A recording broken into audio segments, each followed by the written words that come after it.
మాటలో, నీ ప్రవర్తనలో, పవిత్రతలో, విశ్వాసములో, ప్రేమలో. విశ్వాసులకి ఏముండాలంట? మాదిరిగా ఉండము. తర్వాత వాక్యం చదువు, తర్వాత బోధించు. ఎందుకు ఇవన్నీ చెబుతున్నాను అంటే, వాక్యము సారము దేవుని ఎడల భయభక్తి కలిగి ఉండటం. ఈరోజు జ్ఞానం నేర్చుకోవడం అంటే ఏమర్థమైంది అంటే, తెలియని విషయాలు, ఎవరికి తెలియని విషయాలు నేర్చుకోవటం.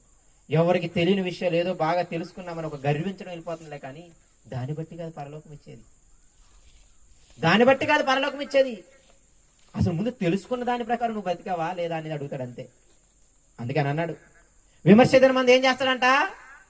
ప్రతి దాని గురించి, అది చెడ్డదే గాని మంచిదే గాని తీర్పులోని తీసుకొస్తాడని చెప్పి ముగించేశాడు సొలొమోను తన జీవితాన్ని. అంటే దేవుడు రేపు తీర్పు తీర్చేది ఏంటంటే, అమ్మా నీ మాట మార్చుకోమన్న